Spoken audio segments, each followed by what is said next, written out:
Bonjour à tous et bonjour à toutes, bienvenue pour cette nouvelle saison et ce nouvel épisode de Talks. Donc la saison commence et donc du coup comme on vous l'avait annoncé lors de l'épisode final de la saison précédente, donc il y a un mois en fait, on va faire des petites modifications cette année et ça commence aujourd'hui. Du coup, parce que là, on est dans une configuration très différente, puisque pour cette fois, on est 3, et on se voit, on est tous les 3, on est 3 à être ensemble pour enregistrer autour de notre micro. Et donc, comme d'habitude, il y a Mathieu. Mathieu, comment vas-tu ? Écoute, ça va, du coup, tout le monde est masqué, du coup, comme tu as dit, c'est des conditions un peu particulières, on est 3 autour d'un micro. Il fait chaud du coup. Oui, parce que grâce à Mathieu, du coup, pour le son et pour vous, du coup, on a fermé toutes les fenêtres et on n'a pas mis de clim pour pas qu'il y ait trop de bruit parasite, donc il fait très chaud. Très très chaud même. Voilà, oui. Et du coup, là, comme vous avez pu entendre, il y a une nouvelle voix qui s'est mise parce que là, pour cette nouvelle saison, on va essayer d'introduire le concept d'invité, qui est un concept très original, pour essayer de faire venir, pour qu'il y ait des gens qui essaient de venir et parler d'un sujet.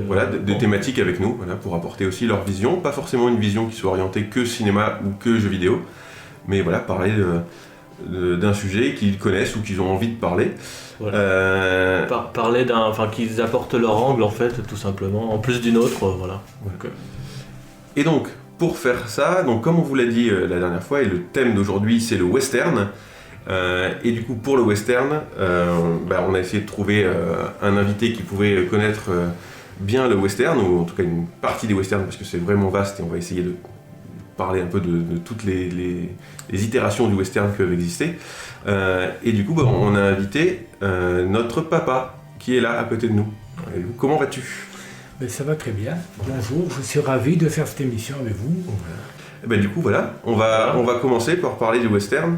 Du coup, est-ce que Mathieu, tu as une définition du western d'habitude, c'est ce que tu as ? Oui, j'allais poser la question, du coup, qu'est-ce que le western ? Mais du coup, tu m'as devancé encore une fois. Là, tu tires plus vite que ton ombre, déjà, on peut faire des références.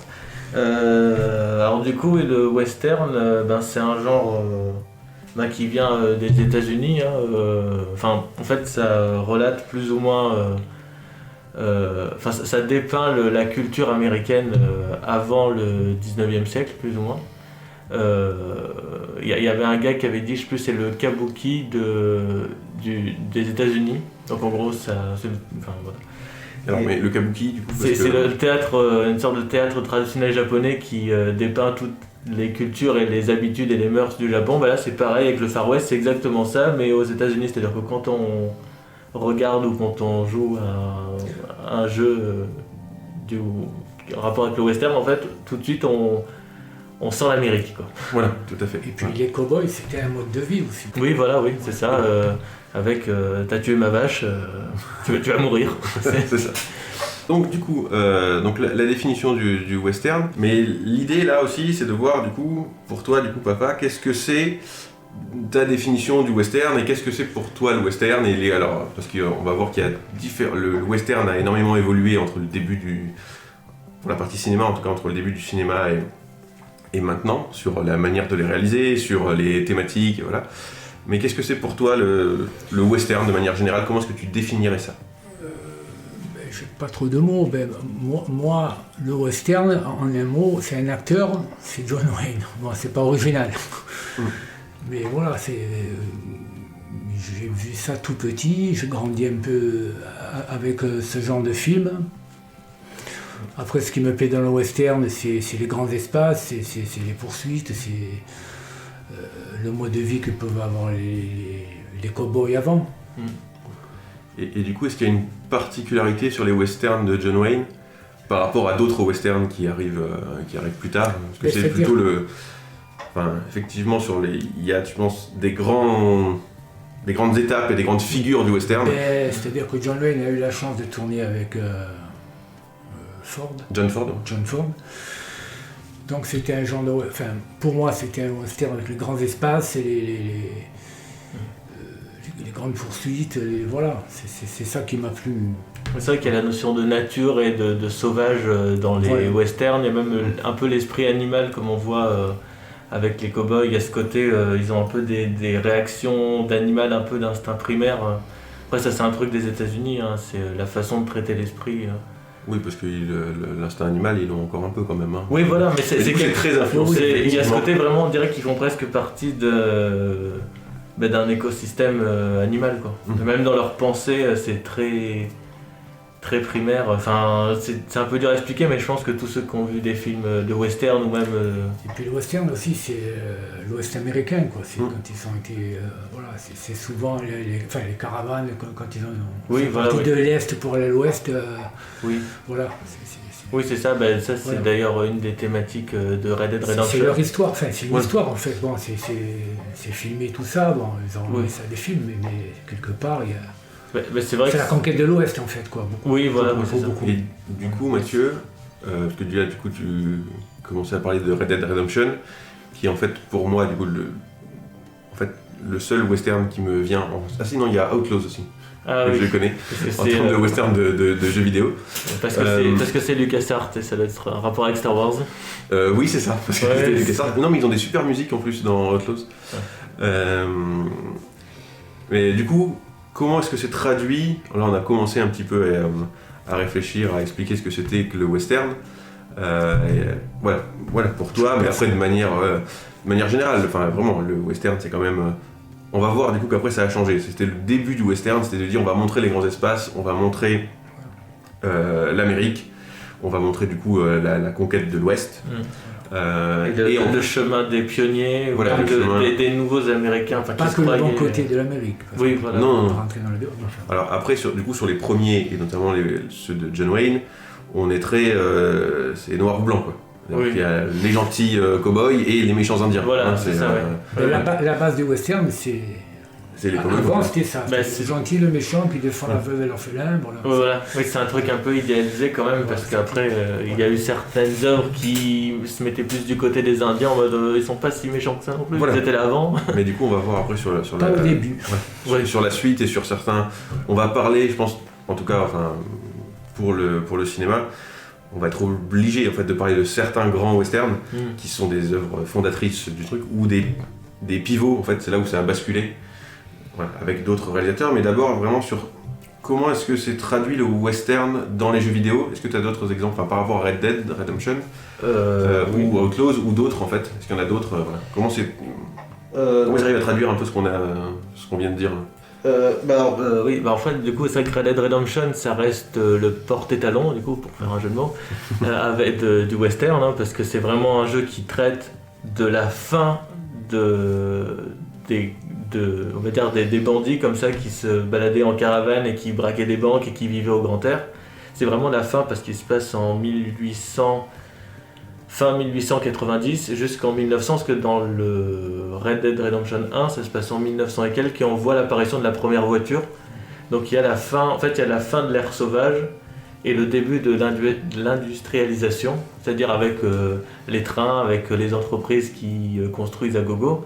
Et du coup dans Red Dead Redemption 2 ça traduit la fin de cette ère et on joue du coup un personnage qui s'appelle Arthur Morgan et qui vit en fait la fin de cette époque et du coup il y a ce côté et après on voit aussi que les cow-boys c'est-à-dire qu'il y a cette évolution où les bandits en fait vu qu'avec l'industrialisation et tout ils ont dû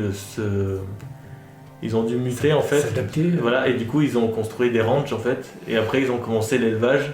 C'est un des personnages qu'on joue dans le 1, John Marston, en fait c'est un cow-boy, mais dans le sens il a un ranch et du coup il est beaucoup plus sédentaire. Parce que l'époque fait qu'il ne peut plus avoir de bandits, il y a plus ce code d'honneur, tout ça. Et du coup dans le 1 il y a ça. Après... La modernisation en fait a tué un peu le... Oui voilà c'est ça, et c'est ça qui est c'est une des grandes thématiques qu'il y a dans Red Dead Redemption 2. Après ça c'est vraiment pour ce qui est vraiment du western où ça parle vraiment de cow-boy. Alors il n'y a pas vraiment d'indiens dans mes souvenirs, il y a beaucoup de cow-boys. Après il y a un héritage aussi du western, c'est-à-dire que il y a tous les codes on va dire du western dans certains jeux, mais il n'y a pas de cow-boy quoi. C'est-à-dire il y a dans un jeu qui s'appelle The Last of Us, donc là partout surtout il y a ce côté très sauvage, très violent aussi. Ce côté où la mort arrive instantanément et personne, on n'y fait pas spécialement attention, c'est-à-dire que ça arrive comme ça. Mais ils sont pas habillés en cow-boy quoi. Oui, mais ouais, il y a plein même d'œuvres du cinéma, forcément du cinéma américain, puisque c'est en fait le western, c'est le schéma fondateur en fait de plein de films qui vont arriver. Et du coup, c'est là où je vais faire mon petit point Star Wars. Star Wars, c'est en tout cas le personnage de Han Solo, c'est un cow-boy dans l'espace. Son ennemi, il a son holster sur le côté, il a une petite veste comme peuvent avoir les cow-boys. Il a le Faucon Millennium qui est son cheval. Voilà, c'est ça, il a son cheval. Un de ses ennemis, du coup Boba Fett, quand il marche, Boba Fett, ça fait un bruit d'éperon. Ah oui. Donc c'est vraiment, et là ça se voit encore plus dans la série Le Mandalorian. En plus ça se passe sur des planètes désertiques à chaque fois. C'est vrai, oui. Donc c'est vraiment. C'est des clins d'œil. Voilà, c'est vraiment le but de dire en fait c'est un western dans l'espace. Et la série. Ça a changé l'époque en fait. Voilà. Et il y a une série qui va encore plus loin où c'est complètement le concept, c'est la série Firefly, où du coup c'est vraiment en fait. Ils font du western vraiment, ils sont habillés comme des gens qui font du western, à part qu'ils sont sur d'autres planètes et c'est des contrebandiers. Et ils se baladent avec, du coup ils ont pas un cheval, mais ils ont un vaisseau spatial et ils vont de planète en planète. Mais le personnage principal, du coup, qui est joué par Nathan Fillion, il est habillé en western, quoi. C'est-à-dire qu'il a vraiment le trench coat vachement long, avec son holster sur le côté, des habits. Si on prend une photo de lui seul, et qu'on dit quel western c'est, on va penser que c'est un film de western alors qu'en fait c'est une série de science-fiction. D'accord. Dans l'espace. Donc c'est vraiment la fusion des deux, et il y a plein de films en fait, comme sur les jeux vidéo comme tu viens de le dire, qui sont... on prend la matrice du truc en disant en fait le western c'est ça, donc il peut y avoir des grands espaces, il y a les gentils cow-boys contre les méchants indiens ou des méchants... Voilà. Et avec la mort qui peut arriver n'importe quand. C'est ça. Et on va le traduire dans des films qui vont être après des films policiers, des films de science-fiction, plein de choses, mais ça va permettre aussi au public inconsciemment en fait d'identifier ça, inconsciemment en fait de dire je connais ce mode de fonctionnement, et là c'est traduit sur un autre, au lieu de mettre des grands espaces et des vaches et des bottes de paille qui roulent sans bruit.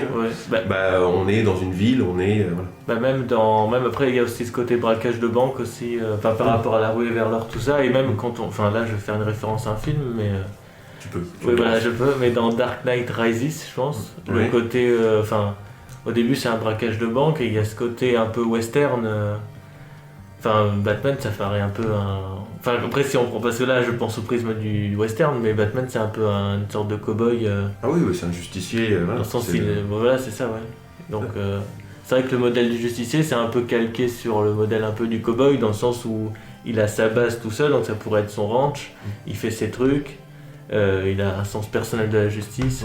Après voilà, c'est une des... parce qu'il y a plusieurs, on n'a pas encore trop parlé, mais il y a le cow-boy, il y a celui qui est vraiment le garçon vaché, vraiment celui qui garde ses vaches ou son troupeau de n'importe quel animal américain et qui vont les transporter d'un point A à un point B, ou qui les garde dans son ranch.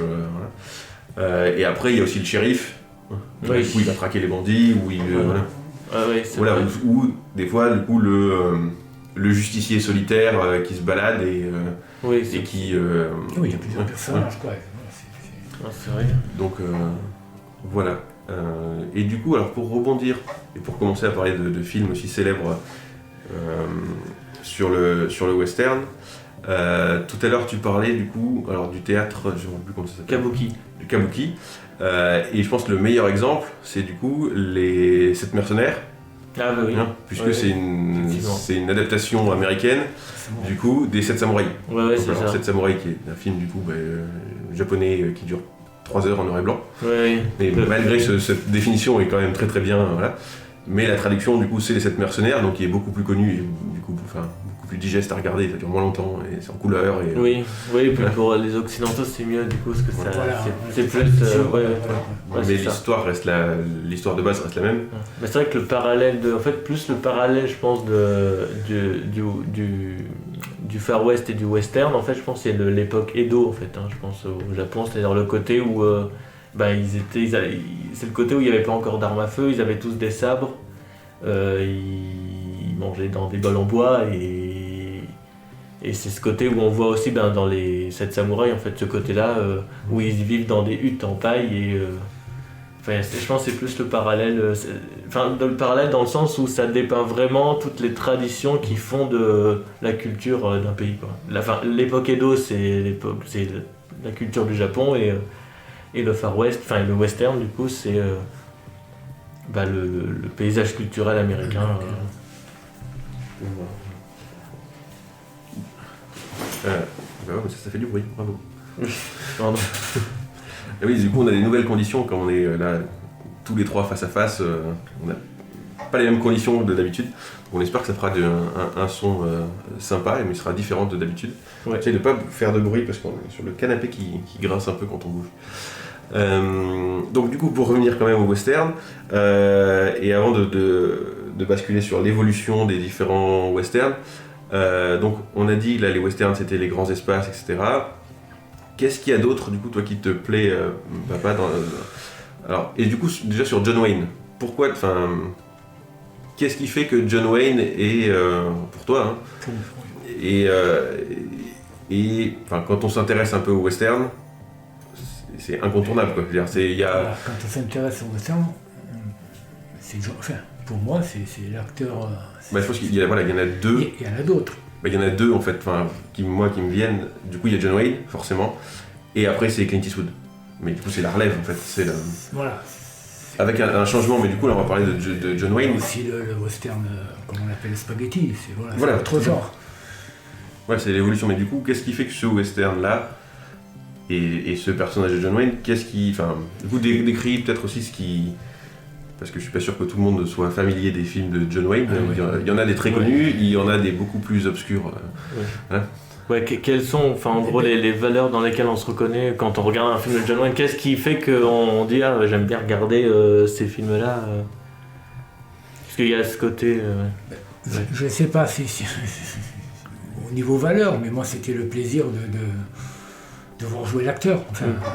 D'accord, oui. Après il y a peut-être ce côté... Moi j'ai connu ça assez jeune, on va dire. Donc John Wayne, j'ai à peu près suivi sa carrière. Oui, il y a un côté générationnel peut-être. Voilà. Et on l'a souvent vu dans les westerns, donc voilà. C'est vrai que j'ai pas de souvenir d'avoir vu un film de John Wayne autre que dans un western, moi perso. Si, il y a eu des films de guerre, il y a eu autre chose. Mais oui, non, mais moi, je crois que j'ai pas vu ces films de guerre en fait. J'en connais certains, mais je les ai juste vus dans le jour le plus long. Non, je sais pas. Honnêtement, je ne le vois. Je ne sais même pas à quoi il ressemble sans un costume de cow-boy. Il a joué dans quelques comédies aussi, hein, mais bon, après, je n'ai pas les titres en tête là de suite. Après, c'est vrai que pour rebondir sur le jeu vidéo, pour faire un parallèle avec John Wayne, et pour revenir encore à The Last of Us partout, parce que c'est vrai que j'aime beaucoup ce jeu, parce qu'il y a le personnage de Joel, donc, qui est un des protagonistes du jeu, où on suit Ellie et Joel. Dans le 2, on suit plus Ellie, mais dans le 1, on suit beaucoup Joel. Et en fait, Joel, c'est The Last of Us, en fait, c'est le dernier qui a en fait les dernières valeurs américaines, du coup, celle du cowboy. C'est un peu comme dans Red Dead Redemption, où Arthur Morgan, c'est le dernier qui a les dernières valeurs de l'errance, En fait, Joel, c'est le dernier qui sait en fait survivre tout seul, qui a ce côté très humain encore, parce que, pour faire un rappel, dans The Last of Us Partout, il y a un virus qui a décimé, qui a touché quasiment toute la Terre, et du coup il y a une tension énorme entre les humains, parce que ça a créé des tensions, parce qu'il y a des sortes des sortes de zombies en fait, mais qui se sont fait infecter par un champignon. Et en fait, du coup, voilà, et en fait, il y a une sorte de tension. Après, il y a des communautés qui se créent, tout ça. Et du coup, en fait, les êtres les plus dangereux, en fait, c'est les humains entre eux. Et Joel, en fait, c'est le dernier qui se rend compte de ça et qui essaie d'inculquer une sorte d'humanité basée sur les valeurs des cow-boys, en fait, ce côté encore famille. Même quand on voit dans les films de western, il y a ce côté très mariage, le cow-boy qui, avec sa fiancée, comment dire, ce côté un peu princesse, je sais pas vraiment comment expliquer. Oui, il va sauver la demoiselle en détresse. Voilà, ce côté-là, et du coup, Voilà, ce côté-là, et du coup, dans The Last of Us, Joel il essaie d'inculquer un peu ça, cette dernière valeur un peu humaine en fait et traditionnaliste. Le western c'est quand même traditionnel, quoi. C'est pas super progressiste, je pense, dans ses valeurs. Enfin, c'est ce côté vraiment, ça reste ancré, quoi. Oui, alors je pense que du coup, ça va être une bonne transition sur comment ça va évoluer. Le western de John Wayne et ceux qui avaient en même temps, donc là, plutôt John Wayne, c'est quand même la figure de proue, le truc. Pour moi, c'est clair. Mais ça reste dans le paysage cinématographique, je pense. Dans le paysage cinématographique, je pense que. Mais si on a envie de commencer pour s'introduire dans le monde du western, je pense que John Wayne c'est une bonne base, quoi. Voilà. C'est ça, et après, je pense que ça symbolise en fait l'image du western, la manière dont sont faits les westerns va aussi symboliser l'époque dans laquelle ils ont été faits. C'est-à-dire que du coup, dans les John Wayne, il a commencé dans les années, dans les années 40, je pense comme ça. Peut-être 30. Je suis pas sûr. Voilà, et il en a fait jusqu'à les années 60, 70, comme ça. Et on était très sur, du coup, le western, c'est très manichéen, les gentils, les méchants. Le personnage, il a pas, c'est John Wayne, c'est le héros ultime américain. Quoi. Oui. Il représente les valeurs américaines. Il n'y a pas de remise en question sur quoi que ce soit, c'est ça. Dans tous ces films, John Wayne, c'était ça. Voilà, c'est lui le gentil, quoi qu'il se passe, c'est lui le gentil. Alors après, il y en a certains où, dans les derniers justement, là j'en ai vu un où, je sais plus comment ça s'appelle, je sais pas si c'est pas le dernier des géants, où du coup, il est vieillissant et il joue un cow-boy en fait, mais qui a été hors la loi toute sa vie, et quand il arrive dans la ville, tout le monde a peur parce que tout le monde pense que ça va attirer les problèmes, et en fait lui il a juste le cancer, il va juste mourir peinard, quoi. Donc tout le monde essaie de lui chercher des noises et il va gagner contre tout le monde, hein, ça reste John Wayne, même s'il est mourant, il est quand même plus fort que tout le monde, faut pas déconner. C'est John Wayne. C'est John Wayne. Voilà. Il y a beaucoup d'inspiration pour Red Dead Redemption. Voilà. Mais du coup, on voit en fait que là, c'est ce que symbolise l'Amérique entre les années 30, 40, 50. Voilà. Et après, au début des années 70, il y a un premier virage. Ça va être le western spaghetti. Voilà. Et après, il va avoir le western. Là, je pense que maintenant, les westerns les plus connus, ceux qui fonctionnent le mieux, c'est ceux de Tarantino, qui sont encore autre chose. D'accord. Il y avait quand même avant Clint Eastwood. Voilà, et Clint Eastwood, du coup, sur le western spaghetti, et après lui, ses propres westerns. Les western spaghetti, ça change complètement la manière de faire, la manière de réaliser. Alors moi, pour le coup, ça c'est mes westerns à moi. D'accord, ceux qui pour moi sont, c'est ceux-là, mais ceux qui sont, ils sont très différents de ceux de John Wayne. Ils sont aussi très différents, c'est très très lent. Sergio Leone. D'être filmé. La scène d'intro de Il était une fois dans l'Ouest, ça dure 15 minutes, c'est 3 gars qui attendent le train. Hein. Voilà. D'accord. Clairement, il se passe rien. Ça, il y a juste des gros plans. Et puis, les personnages, comme on dit vulgairement, ils ont des gueules. Ouais, voilà. Et il y a juste 3 mecs qui attendent un train pendant 15 minutes. Et il y en a un, il a soif, il y en a un, il dort, il fout rien, quoi. C'est tout. Il se passe ça. Et pour moi, c'est hypnotisant. Quand je vois cette scène, je m'arrête et je regarde. Et il se passe rien. Et tout le film n'est pas rapide. Toutes les scènes. Ah oui, non, tout est. D'ailleurs, ce côté lenteur s'est traduit dans Red Dead Redemption 2, d'ailleurs. Du coup, c'est le côté contemplatif et qui garde cette idée de ce qu'on a dit au début sur qu'est-ce que le western, qui est les grands espaces. Voilà. Et là, on le fait d'une autre manière, on le filme d'une autre manière. Cette manière, c'est avec en plus, du coup, c'est du cinémascope, tout est très très grand, tout est très agrandi pour justement qu'on puisse profiter au maximum du fait qu'on tourne, parce que on est encore à un moment où on va sur le terrain pour tourner. Hein, on va à Monument de Vallée, principalement, c'est ça qui est le plus connu, Monument de Vallée. Ok, ouais. Et dans d'autres, ils ont... Voilà. Où on va en Espagne, parce que c'est tourné ou en Italie, enfin, parce que là du coup, mais on va dans les grands espaces pour filmer et Oui, du et réel, montrer, voilà, les vrais c'est espaces réel. sauvages. Et ce que représente Le western, ouais. voilà, Ouais, ouais. western. Mais du coup, voilà, là c'est plus contemplatif, alors qu'avant c'est juste, tu le vois dans le décor, etc. Et là ça change, en fait, les personnages changent. Parce que il y a pas. Ils sont brouillés, les personnages. Il y en a pas un qui est vraiment bon. Ils sont tous plus ou moins méchants, en fait, dans les western spaghetti. Ils sont tous. Ouais. Voilà, il y a. Enfin, même il y en a qui sont très très très méchants. Oui. Et des fois, c'est des cow-boys qui sont méchants. Il n'y a pas forcément d'Indiens, etc. C'est juste qu'on voit que Oui, c'est. oui. Et ça reflète la société américaine qui commence à douter d'elle-même avec. On va à la guerre, oui, mais pour rien. Pourquoi est-ce qu'on fait ça, machin. Mais ça, c'est beaucoup. Ça s'inspire. Enfin, dans Red Dead Redemption, c'est une grosse inspiration. Et le western ultime de Clint Eastwood, qui est du coup impitoyable. Ça c'est noir. Voilà, ça c'est très très noir. Et ça, violent. le personnage principal, il est l'opposé total de John Wayne, quoi. Voilà. Le but c'est de dire en fait John Wayne c'est le bien, il est doux gentil, quoi qu'il se passe il sera gentil et on sera de son côté, et lui pas du tout, quoi. D'accord. Mais d'impitoyable, il a été méchant, Ouais. il a voulu devenir C'est ça, il est devenu devenir gentil. gentil, mais on l'a obligé on l'a obligé à redevenir ce qu'il était avant. Voilà, oui, parce qu'il est devenu gentil pour une femme, il se marie, etc. Et personne ne croit que. C'est John Wick. Hein. Voilà. Non, C'est ça, mais c'est ça, mais. Donc en John fait, Wick. l'histoire, ça retrouve encore Ouais, en mais- comparaison. John Wick, c'est un western moderne. À part qu'ils ont pas de. Ils sont en costume, mais John Wick, il va au Continental, il va au bar, il a des armes, et il se bat contre des gars qui viennent l'embêter, quoi. Et D'accord. là, c'est très. En plus, effectivement, c'est le même schéma de base qu'Impitoyable. Et là, enfin, du coup, il y a une vraie réflexion dans Impitoyable sur la rédemption, sur est-ce qu'on peut changer, est-ce qu'on peut devenir. Alors que les westerns de John Wayne, c'est plutôt linéaire, quoi. Il y a le gentil, il y a des méchants. Et puis, Tu les méchants. voilà. C'est là que tu as cité. voilà, tout à sauf l'heure, voilà. Et parce qu'on commence déjà, c'est sur la fin de sa Voilà. carrière et que ça change. On et est sur une autre époque qui Ouais. arrive, ouais. Mais d'ailleurs, en parlant de moderne et de films modernes qui reprennent un peu les codes, il y a Max Payne aussi. Alors, pas le film, on n'en parle pas. Non. C'est mauvais. Mais, Ça aurait tellement pu être bon. ça aurait pu pu, être mais tellement bien, quoi. ils sont trompés d'acteur. Et en plus, c'est bizarre. Bon, Alors, sur ce film Max Payne, je comprends pas. J'ai pas suivi les problèmes, le tournage, comment ça s'est passé, la production, mais le jeu, c'est un jeu ultra cinématographique, quoi. Oui, oui. Il y a des cinématiques qui sont, c'est des trucs de film, quoi. C'est Ouais. fait comme si c'était déjà un film.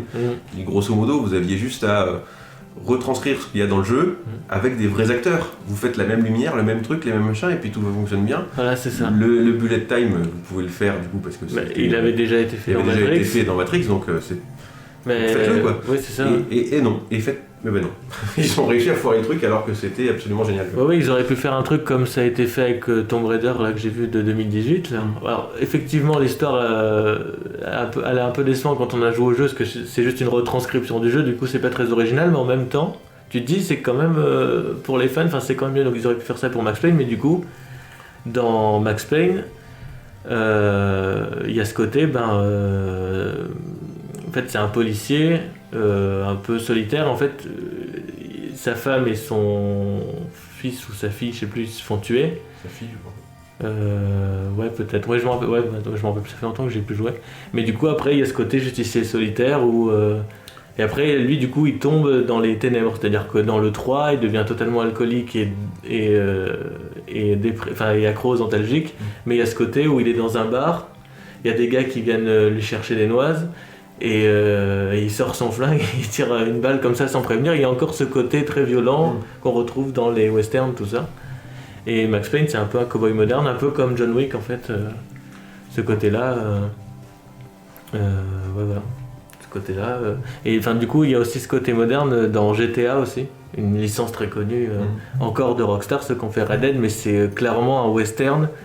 Mais entre 1980 et 2013, on va dire, parce que le GTA V, même s'il est encore rentable maintenant alors qu'il est sorti en 2013, ce qui est incroyable, mais le dernier GTA il date de 2013, donc c'est cette époque-là. Mais de 1980 à 2013, tous les GTA qui traitent d'une époque, donc d'une décennie plus ou moins, il y a toutes les thématiques des westerns, quoi. C'est-à-dire qu'à la place des chevaux, il y a des voitures, mais il y a ce côté braquage de banque, ce côté... il y a cet esprit un peu animal et tout qui règne, comme dans les westerns. Et puis du coup, ça permet, avec ce type de jeu, avec monde ouvert, Ouais, voilà, du coup, c'est un GTA-like, voilà. c'est pour dire. Et du coup, dans GTA et dans Red Dead, c'est la même chose, de profiter des grands espaces. On revient sur l'idée des grands espaces dans les westerns, et bon, là on profite des fois des grands espaces de la ville. Oui, même dans Red Dead, tu peux juste te balader à cheval. On peut juste se balader à cheval pendant des heures et attendre le coucher du soleil et voir des gains, quoi, ou à part des lapins. Ouais, c'est ça. En plus, il y a deux choses, c'est qu'en plus, ils ont retranscrit l'écosystème animal, c'est-à-dire que même quand tu joues pas, il y a des crocodiles qui peuvent chasser des trucs, alors que toi, tu bouges pas.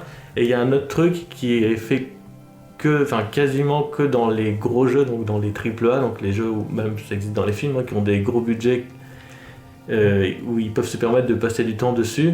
Il y a cette impression de lourdeur quand tu joues avec le personnage, comme dans les westerns que tu disais dans...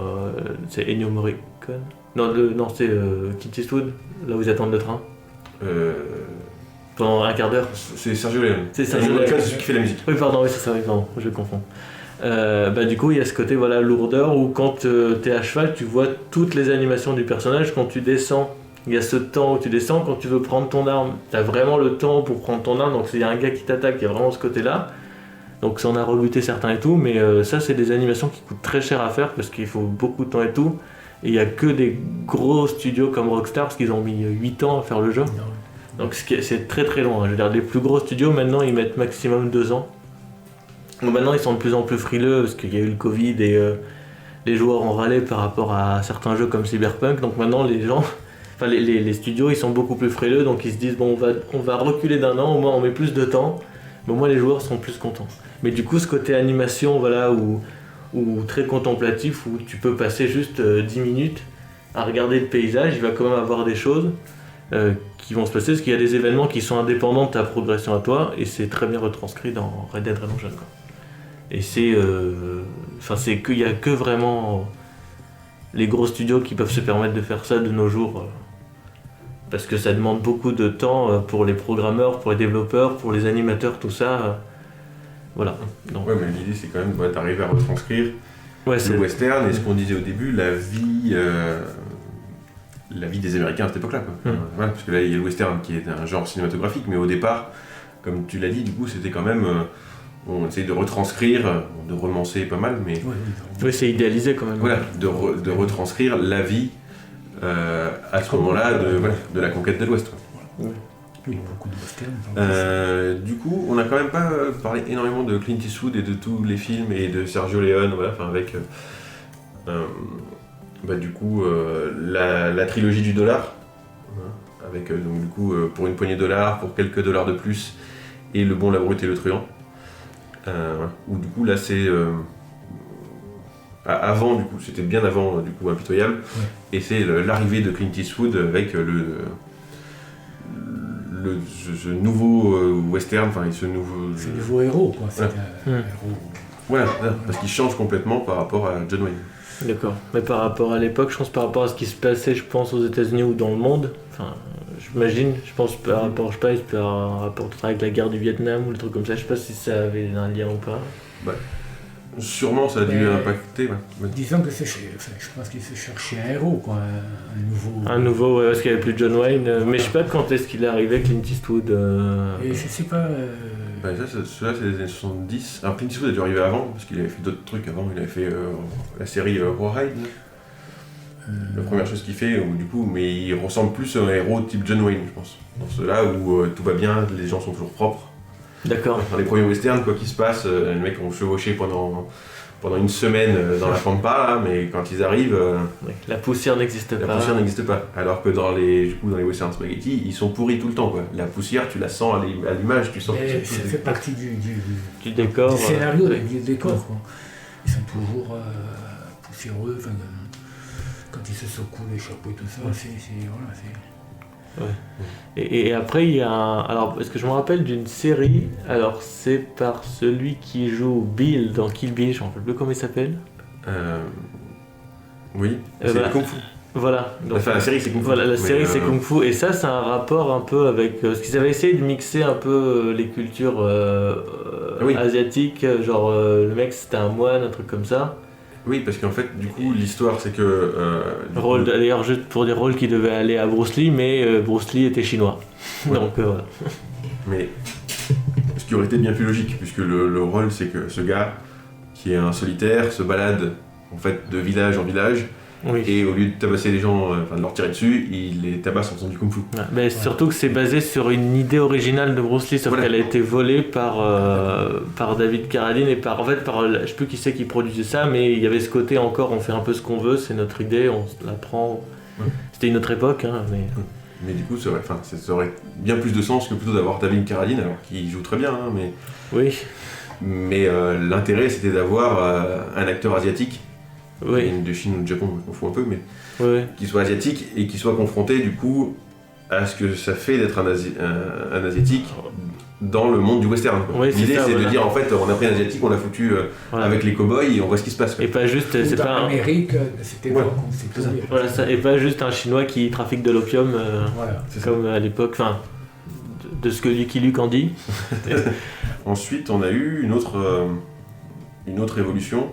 Après en fait le western, il y a toujours plus ou moins des westerns qui sont là. Ouais, et après, il y en a de temps en temps des grandes périodes. Il y a les périodes avec John Wayne, la période après du western spaghetti, puis après ça redescend. Et il y en a quelques-uns, des trucs un peu mineurs qui sont là. De temps en temps. Voilà.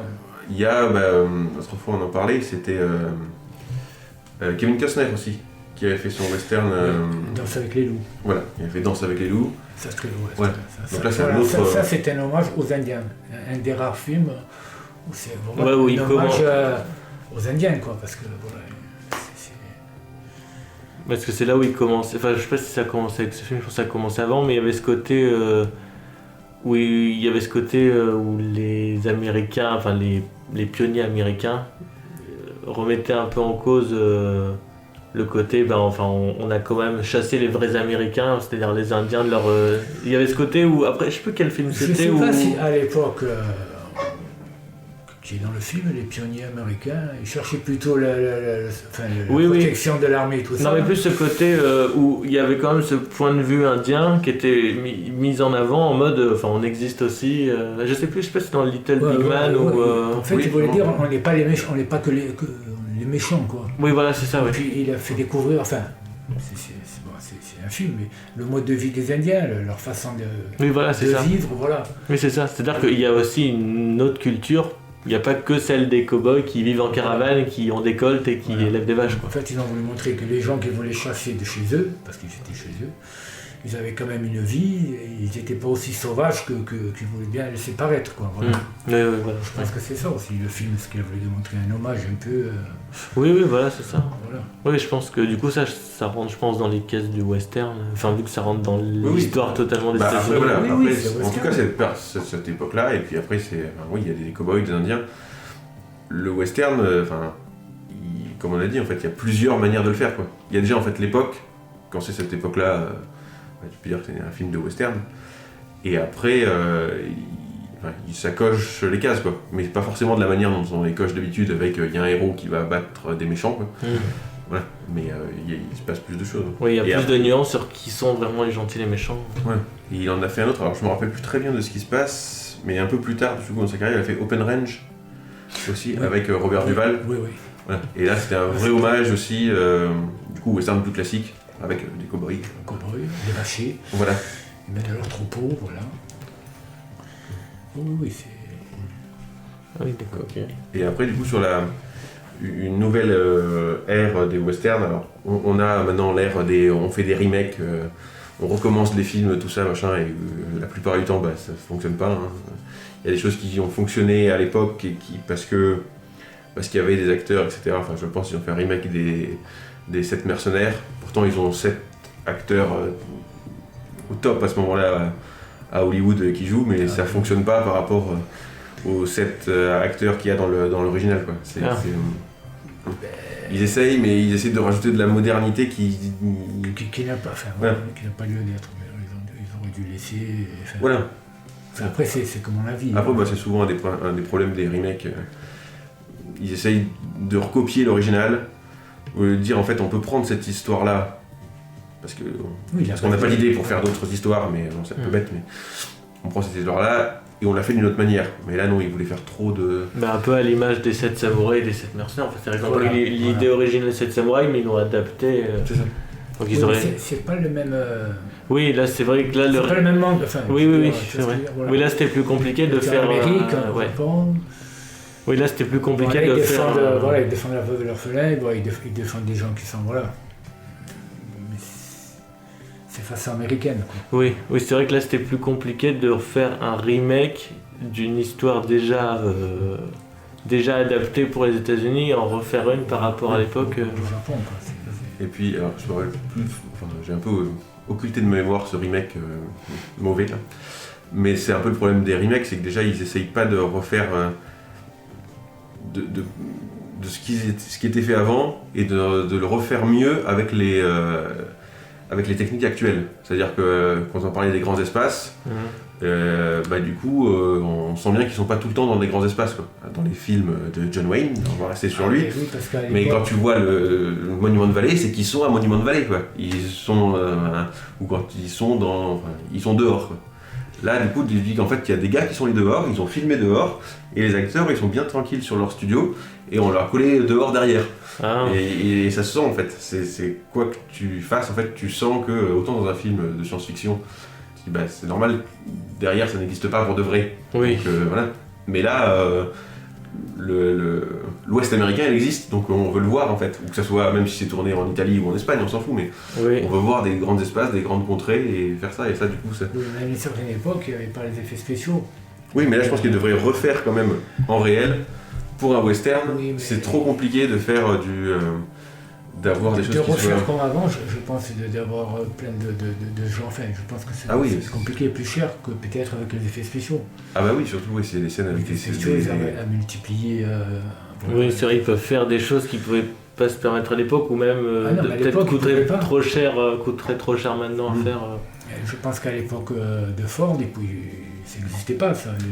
Ou peut-être ça existait, mais pas aussi... Sophistiqué, quoi. Ouais. Mais ou démocratiquement. À l'époque de John Ford, il y avait les cascades. C'était des vraies cascades, quoi. C'est des vrais gars qui sautaient de après que les Indiens tombent, le cheval tombe dessus. Le mec qui saute d'une diligence, d'un cheval sur sa diligence, il le fait en vrai. Et du coup, ça se ressent à l'écran. Quoique, même avec les meilleurs effets spéciaux du monde, mine de rien, ça se ressent à l'écran qu'il y a un vrai gars qui a fait la cascade. Oui. Ça évite des accidents, des choses comme ça. Ah oui, c'est sûr que... Voilà. Et donc, du coup, sur une dernière période là, de western, donc il y en a peut-être d'autres qui vont revenir, parce que comme on discutait à midi, du coup, Clint Eastwood va sortir un film, un western. Alors, du coup, je sais pas de quoi ça parle, mais c'est juste qu'il y a Clint Eastwood qui fait un western, donc par principe, en fait, j'irai le voir. Et où il joue dedans, surtout, donc il réalise et il joue dedans. Donc, il faut aller le voir. Voilà, c'est ça, il n'y a juste pas de question. Je m'en fiche de quoi ça parle, c'est juste Clint Eastwood avec un chapeau, j'y vais. Et donc, du coup, il y a aussi quelqu'un, Quentin Tarantino, qui a remis sa version, parce que comme d'habitude, c'est sa manière de faire à Tarantino, c'est de prendre des grandes thématiques ou des grands thèmes qu'il aime bien, et de les mixer avec son univers à lui ou avec d'autres choses pour refaire.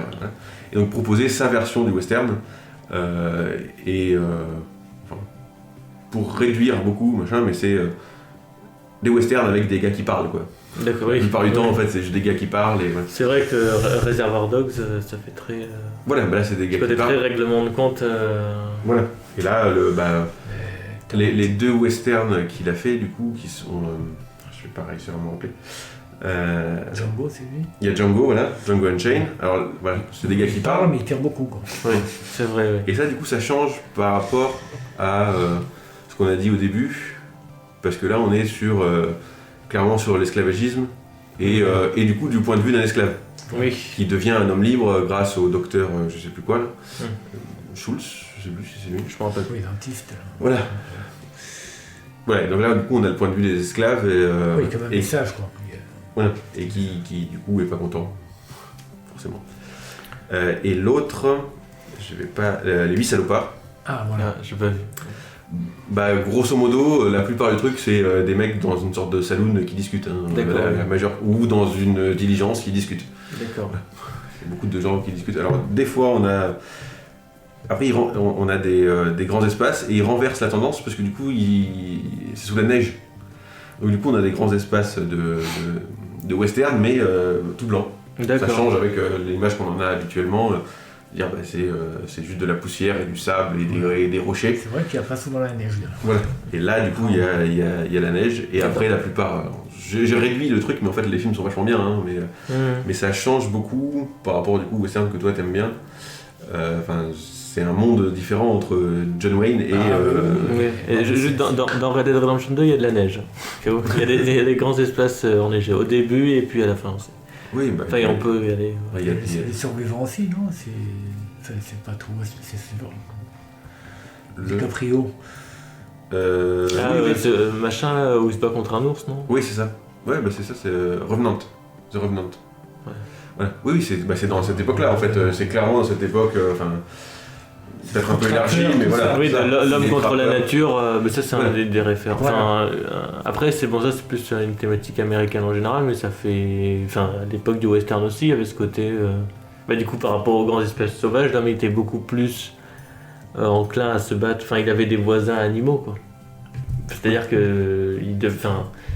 Il y avait de grandes chances que le camp de certains bandits ou quoi était à côté d'un camp d'ours ou un truc comme ça, je sais par rapport à cette époque. Et alors je rebondis parce qu'on n'en a pas encore parlé, Oui. mais il y a un film qui s'appelle Inferno où il y a Jean-Claude Van Damme qui est en cow-boy.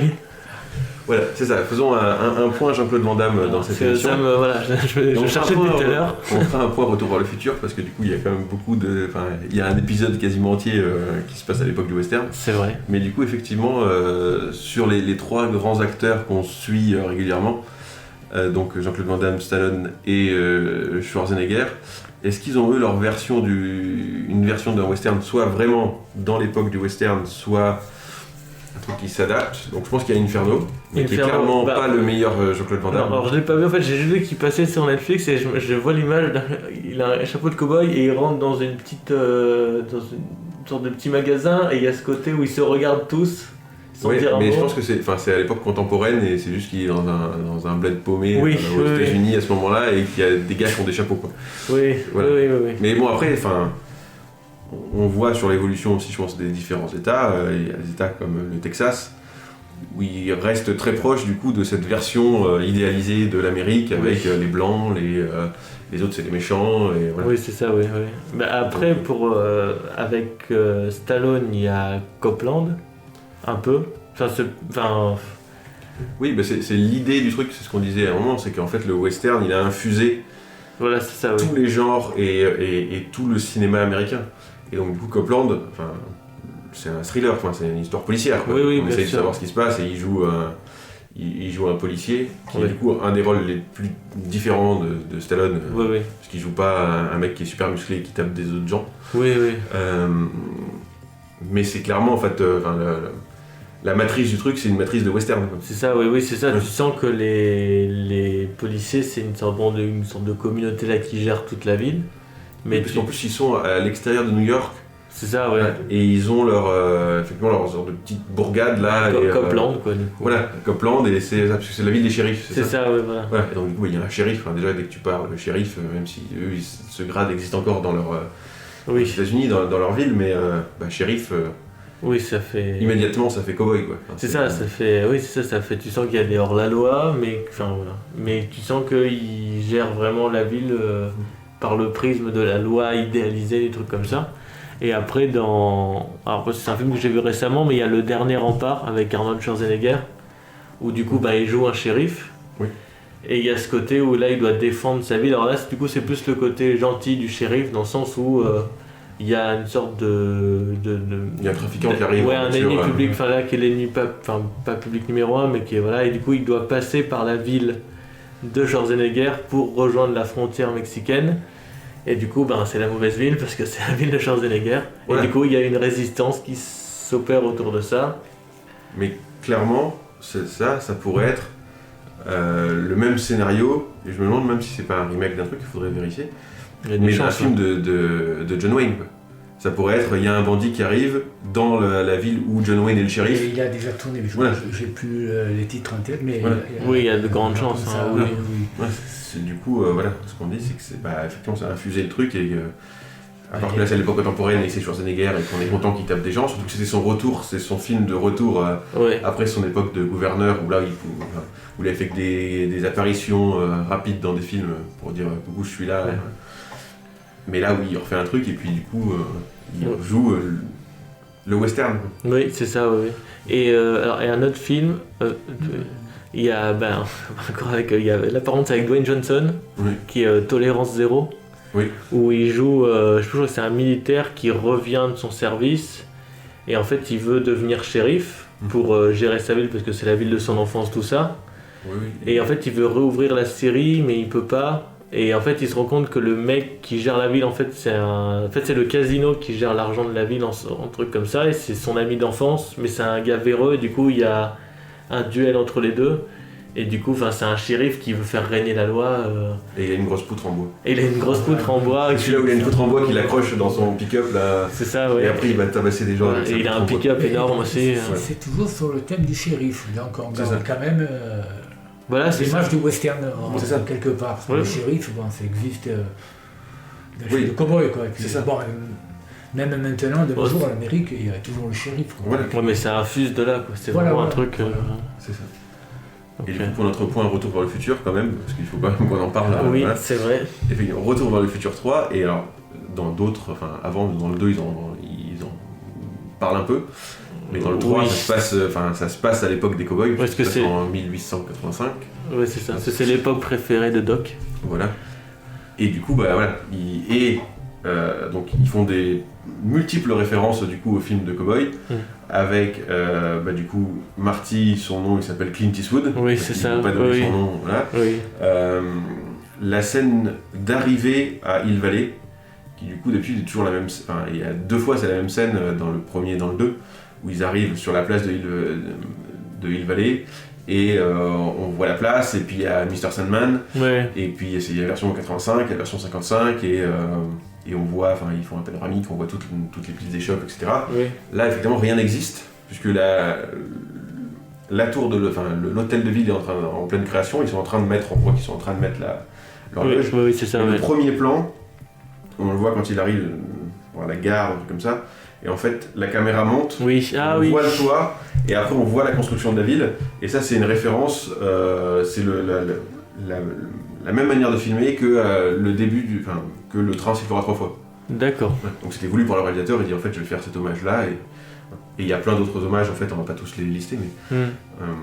Et après avec la cavalerie, il rencontre un ours, on parle de tout ça, il arrive dans les grands espaces, et ce qui est... Oui, c'est vrai. il est extrêmement bien fait ce film, même s'il est un peu décrié parce que c'est le 3e et que... bon. Oui. Mais il se projette dans le film, quand il roule en fait, il va vers Oui. le grand panneau où il y a des Indiens, Oui, c'est ça. et en fait il rentre clairement dans le film, et il dit en fait on va rentrer vraiment dans le truc de faire un western, Oui. et il rentre et après il arrive du coup à Monument Valley, et il se fait poursuivre par les Indiens Oui. C'est et ça. par la cavalerie. Voilà. On n'a pas parlé ça d'ailleurs du coup de l'importance aussi de la cavalerie. Voilà. Il y a plein de films avec... Ben oui, notamment, toujours. Ah bah oui, avec John Wayne, voilà, où il y a la cavalerie. Mais même Danse avec les loups, la cavalerie, c'est l'importance. Parce que lui, c'est quand même le cow-boy là, qui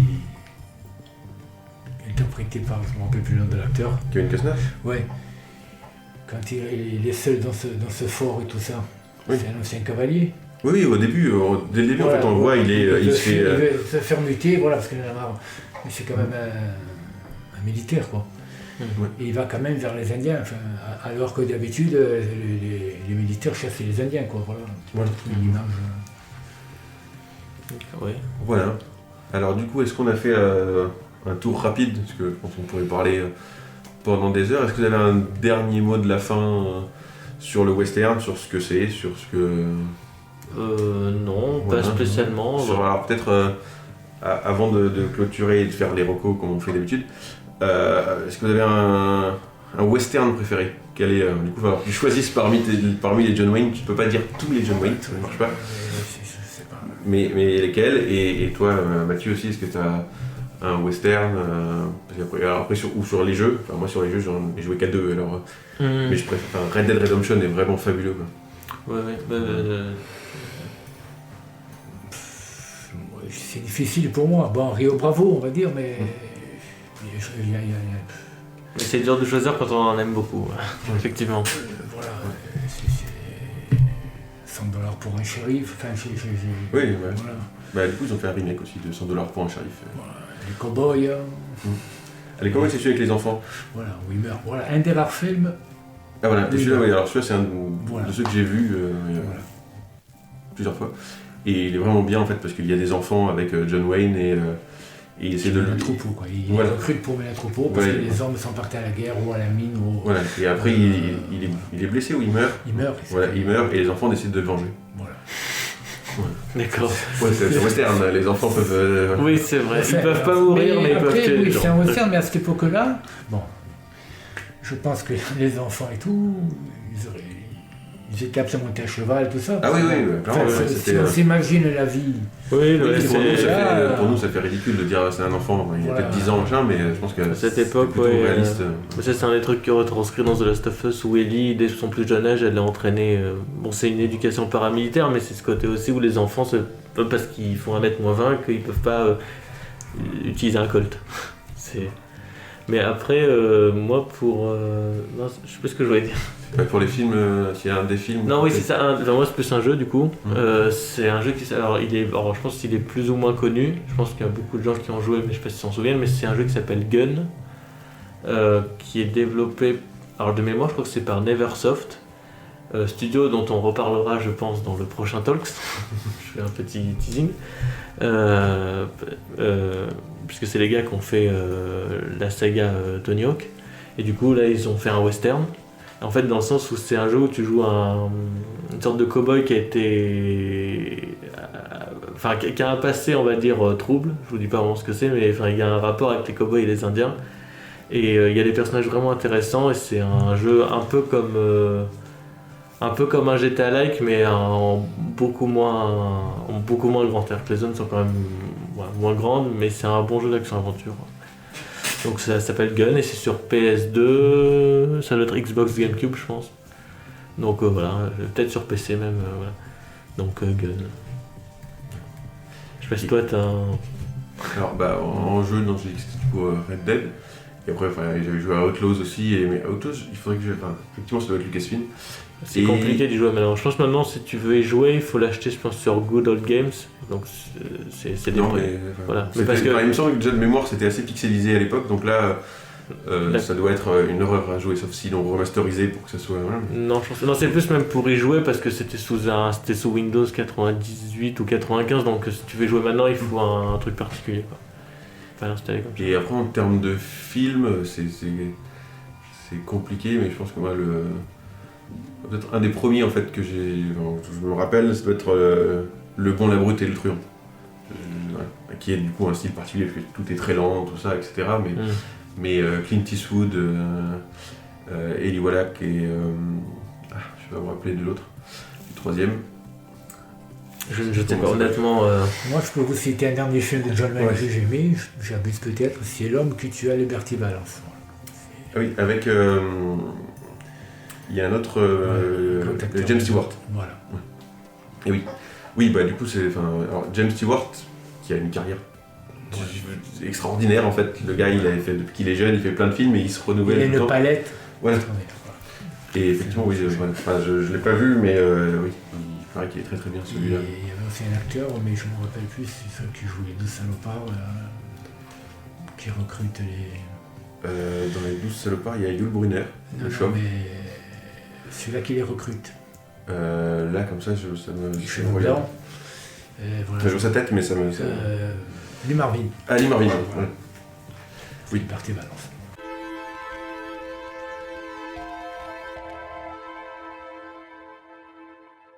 Voilà, du coup, je pense qu'on a terminé pour la partie de discussion sur le western. J'espère que ça vous a plu.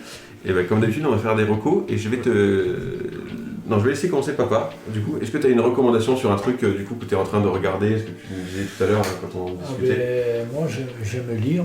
Mhm. Et en ce moment, je lis Al Coburn. Voilà, je vous le conseille, c'est thriller. Voilà. Il est assez connu comme auteur. Oui, voilà. Je crois qu'il y a en ce moment sur. Je sais pas si c'est pas sur Netflix. Netflix, il y a des adaptations de ces bouquins en fait, qui sont là. Il y a ça. Et puis il y a, Je sais pas si c'est bien, mais il y a une série. D'accord. Moi je vais. Parce que moi j'ai pas encore. J'ai oublié. Moi je vais vous recommander un livre que je suis en train de lire en ce moment. Je n'ai pas encore fini parce que c'est un peu long. C'est un livre de Célia Audan et c'est dans le cerveau du gamer. Donc en fait, Célia Audan, en fait c'est un livre qui parle du jeu vidéo par le prisme des neurosciences et de l'UX. Les neurosciences, c'est la manière dont est traitée l'information par le cerveau. Et l'UX, c'est l'expérience utilisateur et c'est comment, en gros, ces informations vont s'organiser, en gros, pour créer l'expérience du jeu, en fait. Donc c'est un livre très intéressant. Alors c'est beaucoup destiné, genre, aux étudiants en jeux vidéo, mais c'est quand même assez accessible pour celui ou celle qui a envie de savoir comment ça se fait, en fait, un jeu vidéo. C'est pas juste genre, t'aimes ça et je vais faire pareil que les jeux que j'aimais avant. Enfin, il y a beaucoup de comment fonctionnent parfois les réflexions au niveau neuronal, dans le sens où quand tu vois les images, parfois comment le cerveau il fonctionne et la façon dont doit être designé un jeu pour qu'il soit compréhensible par le plus grand nombre et que l'attention se porte le plus efficacement possible. Donc, enfin là j'en suis à là, donc c'est un livre très intéressant qui est peut-être un peu lourd à lire, mais si on a envie de connaître comment ça se fait vraiment et de savoir pourquoi et comment Assassin's Creed dure depuis 2007, ils font un jeu tous les ans et ça marche tout le temps, et ben il y a ce côté, ce livre apporte certaines réponses.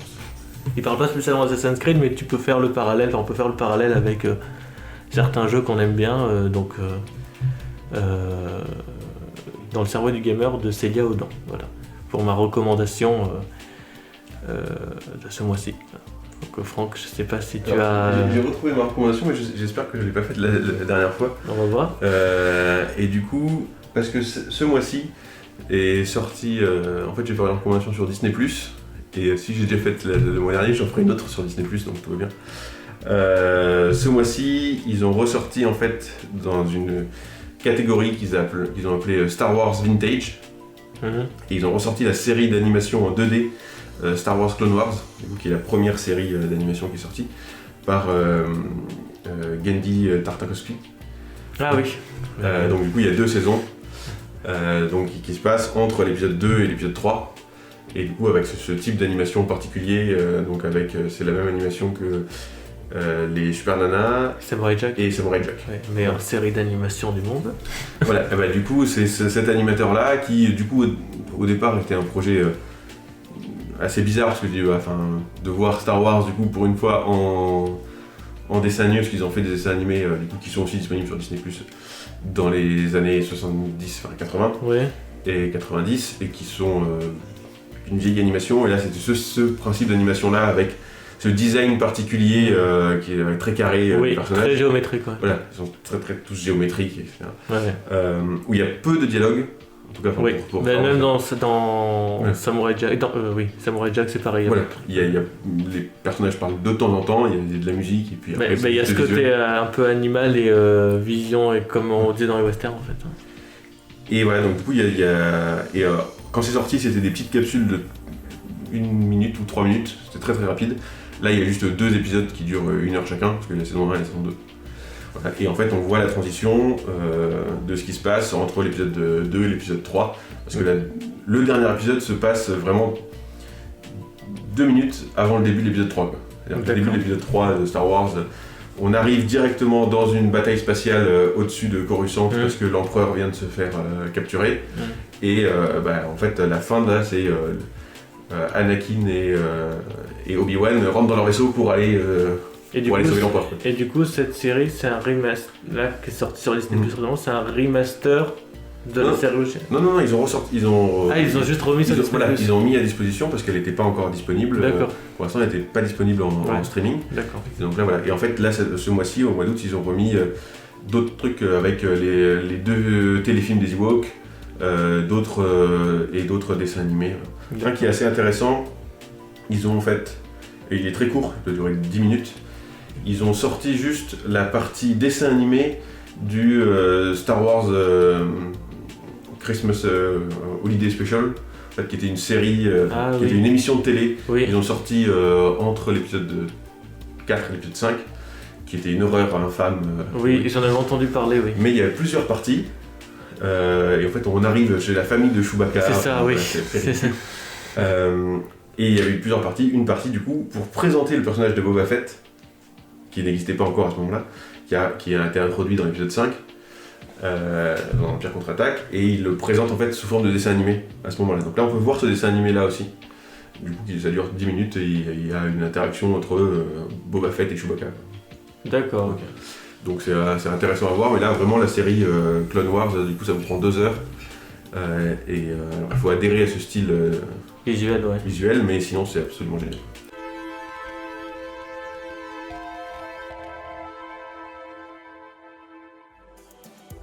Du coup l'épisode est maintenant terminé.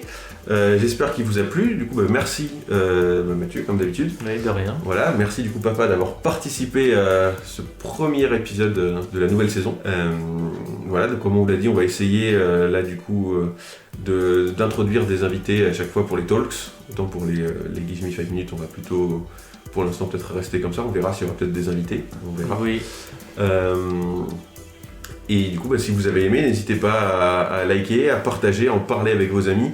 Voilà, on devrait essayer sur cette nouvelle saison d'avoir plus de visibilité, donc ça ne pourra pas se faire sans vous. Écoutez, merci et à la prochaine fois. À bientôt. Au revoir.